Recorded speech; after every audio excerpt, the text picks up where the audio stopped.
Thanks for being with us on our very special NBL Now roundtable editions during the FIBA break. We'll take a look at each and every single team, the things that we like and some of the things that we haven't liked from the season so far as well. Damon, Lowery, Derek Rucker alongside me. The Adelaide 36ers, 4-7, coming off a really good win over Southeast Melbourne just before the FIBA break. It's been an adventure this season so far for Adelaide. To say the least. I mean, it starts back even in the preseason, even at the Blitz, when an import who shall remain nameless is no longer with us. And then with that whole time with only the two imports. And I thought, they're going to need some more help. In comes DJ Vasiljevic later on, which I was on record as saying. Are you happy to be on record? I was happy to be on record. I put my hand up. I thought they should have went with a bigger guy like a Tyler Cook type at that time. But the human flamethrower has proved his worth. So now they got a new life, and I think they got a bright future. Ruck? I kind of agree. Look, I thought that they obviously struggled. I was hoping that they were going to go for more of a true point guard in the import position. But there's always greater value if you can go out there and get yourself a local star. And they've done that with DJ. Now, I don't think he's playing great basketball yet, but he's brought an intangible. He's brought confidence. He's brought will. He's brought a bit of his mojo to that team. And you can see how it's lifted everybody else around him. Now, we're going to grade each team numerically or alphabetically, I should say. How have you graded the Adelaide 36ers so far? Now, listen, before we get into this grade stuff, don't be getting all sensitive. It ain't personal. We're in school. Sometimes you get bad grades. All right. That ever feel like a disclaimer? You know when someone says, I don't want to say something bad about someone, but that's what that was. Hey, you're bad because you are. Is it my fault? No. All right. So the grade for the Adelaide 36ers, a D. Whoa.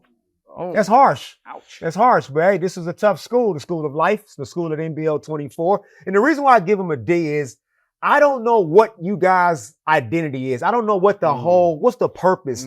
I see everybody has talent. I see Galloway. I see the import, Wiley. Everybody can contribute. Isaac Humphries, but you don't necessarily have a direction. I feel like it's kind of rudderless. Almost like you say, if a major point guard was there, maybe he could tie it all together. So for that matter, your record is what it is. Yes, you put out a couple wins here and there. You don't have any big scalps. So for that matter, a D. Ruck?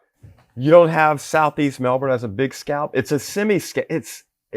Yeah, I feel you. But look, Southeast Melbourne have a lot of talent. They got 4 good players. So because of that victory over Southeast Melbourne and the way they did it, the comeback, which was sensational, Jack, I had them probably around D, but I've upgraded them to C-. Okay. So I think they've done a good job in just showing that there is some hope. They're not that far off of the play-in position, Dane. And if they can come out of this break, this is ideal for them to really get it together and go out there and come out of this break unified, better, and maybe they can make a run. I'm going to throw the big 3 at you. We'll do this for each and every team. These are 3 of the biggest talking points of the season so far. Number 1, will CJ make it to the end? I believe so, Damon. I'm hearing rumors that he actually may be extended, which, look, there's been a lot of gripe, a lot of speculation about CJ's coaching ability. I think it's been really hard to assess whether or not he's a good coach because of all the change in the lineup and all the things that he's been trying to deal with. I'm more inclined to give coaches a bit more leeway, and I think CJ has shown enough as a coach. Now, I'm not sure a 2-year extension is warranted, but I'd be willing to extend him just another year, keep some continuity in the coaching staff, and maybe bring in another assistant coach with a bit more experience, Jack. So to answer your question, I think CJ has the talent to get it done. I agree. Now, CJ, and year 1 of CJ wasn't his year. That was not his team. Year 2, brought in a guy who should remain nameless, Craig Randall. Submarine the season. Yeah. CJ was sorry. Okay, so this year is CJ's year. But then again, you go out and you get the wrong import guard again.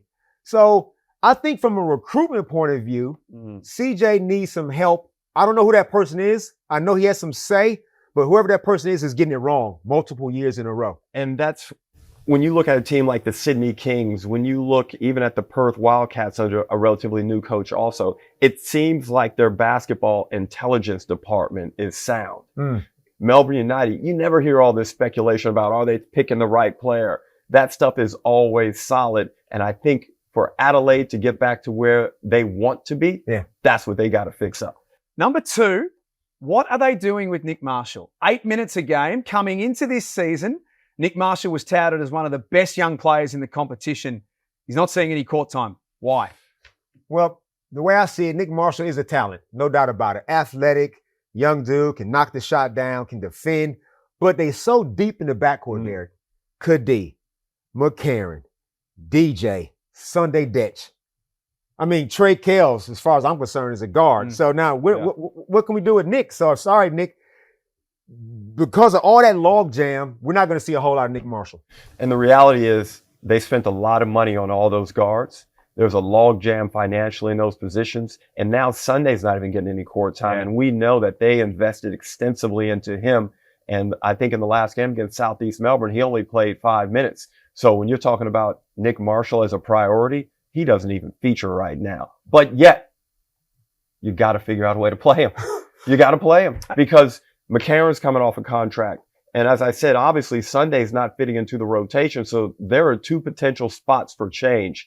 But what good is change if you haven't brought somebody in who's ready to step into that vacancy? And number 3 of the big 3, and this is one that you've been hot on, Derek, DJ Vasiljevic, especially now that you've walked back your thoughts on DJ. He's been fantastic. He's throwing flames, as you say. Could he be more efficient? Without a doubt. And I think that his mindset going into it has just been come in here, establish myself, try and help this team get some wins. Don't necessarily worry about how, Dane. Let's just get some wins. Let me get some numbers up, and then we can worry about refining everything. And I think he's probably been really effective with that. And he's also a pretty good commentator. Hey, that was a good debut, didn't he? Strong. I think DJ, this is a new DJ. Okay, it's the same scoring flamethrower guy, but he's playing for a flamethrower. That was CJ. CJ could take some ill-advised shots, some dagger shots. DJ at the Kings was more everybody helps me out, makes my life easy. He's got to be the guy. Now, he can be the guy in stretches, I think.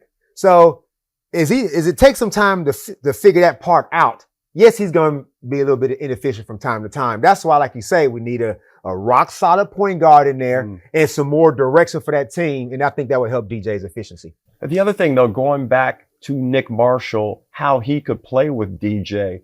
Nick has some athleticism, some youth, some bounce, and some of the other Adelaide guards don't have that. So I think when you're looking at your athletic profile as a team, that's where Nick Marshall could probably help out and make DJ even more efficient as a scorer. Every team, we're going to talk about the things that we've liked and the things that we haven't liked so far. We're calling this plus minus. For the plus, just so happens that you two are on the same page. Biggest plus for the season so far? Well, we've given DJ a lot of love here, but let's be real. Isaac Humphries has been their most efficient player, their most consistent player, and also, Damon, their most underutilized player. Underutilized. What's a big man got to do to get the ball? You can, like Derek, he can go off in a game and then the next game get 1 shot, 2 shots. That's inexplicable. Now, again, it's going to get back to not having that lead point guard that understands the situation. But Ice, I got it down here.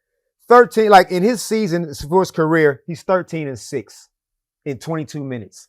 Now, I know this is the era of they don't like the big man playing big man basketball and everybody got to set all these dribble handoffs and all these pick and rolls. I get all of that. But if you can just go inside to him, he has proven that he can get back to the basket buckets. Buckets that will break teams' backs and kill momentum. Now, let me hit on that because this is vital and a position where we may see some change in trends. Right now, we're not shooting the ball well as a league from the 3. So what should you do? Go inside. Look for more efficient scoring opportunities. And Isaac Humphries, his net rating is one of the best in the competition. He's very efficient, but you've got to find a way to utilize him. Adelaide, in fact, are one of the worst shooting teams and have been that way for the past 3 years. So go away from the current trend of trying to score from the perimeter, get the ball to him, slow down the pace a little bit, and let's play through Humphries through longer stretches of the game. Also want it said, I'm very uncomfortable when you two agree. Okay, so this can't happen often. When you two agree. Oh, don't worry. Don't worry. It makes me feel like I'm Don't guilt worry. tripping. We only on the first team. The minus, the things that we haven't liked from the season so far, Damon. Not enough scoring punch. How dare you show up with 2 imports?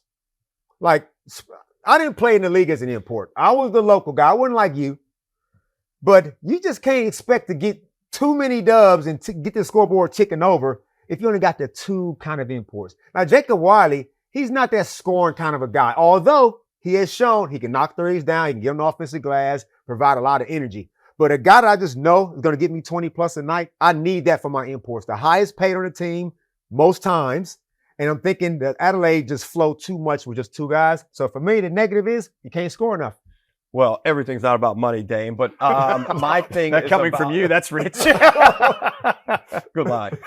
My thing is consistency throughout the organization. You know, what do we stand for? What are our values? I hated the fact that they didn't have Daniel Johnson in the lineup. I thought that was inconsistent with community values. I think CJ has been inconsistent as a coach in his direction. The players have been inconsistent. So can they find a leveler, some stability during this break? And if they do that, then they're going to be a very good team. Mitch McCarron needs to be more consistent. Trey Kell needs to be more consistent. Coaches love when they know what they're getting, but of course, it starts from the coach himself. Once CJ settles into who he is as a coach and finds his rhythm in this season, they'll be far better. Let's finish off with predictions. When it's all said and done, where will the Adelaide 36ers finish at the end of this regular season? No finals. I'm sorry. You got a number? No. I've got teams. 4 teams ain't going to make it. They won't come last. They won't get the spoon. They won't come 9th. I don't think they're going to come 8th. I think they're going to just miss out. So maybe 7th, but you're not playing finals. Erroneous. They're coming 9th. They're coming 9th. 9th. 9th. They're coming 9th. I hate to say it, but I think it's going to be a long second half of the season for Adelaide. They've got some tough road trips coming up. And as I mentioned just previously, if they can't find that consistency, if they can't find it, 9th place is a lock. You realize New Zealand's in the league. I'm just saying.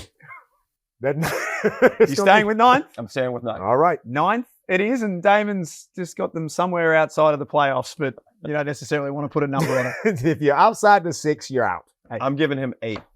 Damon says 8 for Adelaide. That's fair. We're going to collate these at the end, so you've got 8 for the Adelaide 36ers. Thanks for being with us. These are our very special NBL Now Roundtable editions. We'll catch you next time.